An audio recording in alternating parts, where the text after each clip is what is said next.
A to Z সব part খুলে ফেলছি, খুলে ফেলে ওয়াশ করছি। এটা হচ্ছে ড্রামের মুখের রিং, না আপনারা বলি না, এই হচ্ছে ভিতরের অবস্থা। এই হচ্ছে ড্রামের সব কিছু এ টু জেড সব খুলে ফেলছি, আলাদা আলাদা করে ফেলছি। এই হচ্ছে দুটো পার্ট, সব খুলে ফেলছি একেবারে। ইনশাল্লাহ আল্লাহর রহমতে সার্ভিসিং করে দিলাম। আপনার যদি প্রয়োজন হয় যোগাযোগ করতে পারেন। AC, fridge, microwave, washing machine, যে কোনো সমস্যার জন্য ইনশাল্লাহ যোগাযোগ করতে পারেন। আল্লাহর মতো ভালো সমাধান পাবেন। দেখেন কত সুন্দর চকচকা করে দিছি, একদম নতুনের মতো করে দিয়েছি। আপনার যদি প্রয়োজন হয় ইনশাল্লাহ যোগাযোগ করতে পারেন। এখন সেটিং করে দিব। সেটিং করার পরে এখন চালায় দেখব যে সব ঠিক আছে কিনা।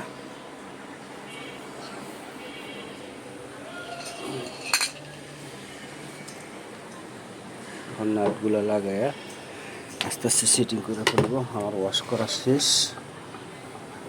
ওয়াশের কাজ কমপ্লিট। তো স্ক্রুগুলো লাগাইতে অনেক টাইম লাগে, তো এত লম্বা ভিডিও কেউ দেখে না। তো আমি ফিটিং করার পরে বাকিটা ইনশাল্লাহ দেখাবো।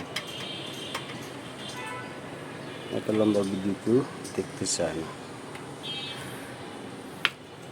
এখন সেট করার পরে ইনশাল্লাহ বাকিটা দেখাবো। তো এটা ওয়াশ করার সময় এইভাবে পার্ট বাই পার্ট খুইলা ওয়াশ করলে সবচেয়ে ভালো।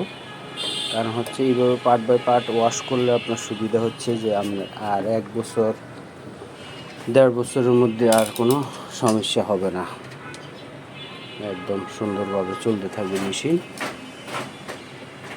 আর কোনো সমস্যা হবে না। আর যদি আপনার ওয়াশ ঠিকভাবে না হয় তাহলে কাপড়ে অনেক ময়লা চলে আসে।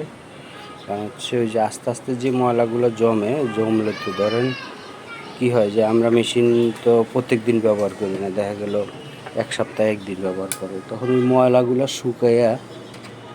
শুকাইয়া যখন আপনি আমার ওয়াশিং মেশিন চালান তখন অনেক ময়লা বাইর হয়, কাপড় চোপড় আরও উল্টা পরিষ্কার চেয়ে অপরিষ্কার হয়ে যায় বেশি।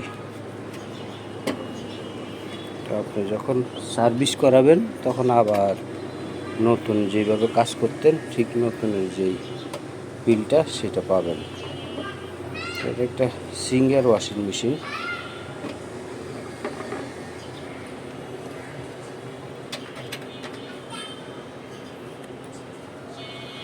আমি সম্পূর্ণ এ টু জেড খুলে ফেলছি, পার্ট বাই পার্ট খুলে ওয়াশ করে দিলাম, যাতে আর 1-1.5 বছরের ভিতরে আর কোনো সমস্যার সম্মুখীন না হয়।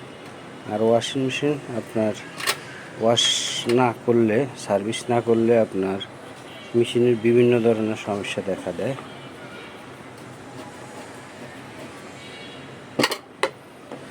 এখন আমি ড্রামটা সেট করে ফেলবো এখানে।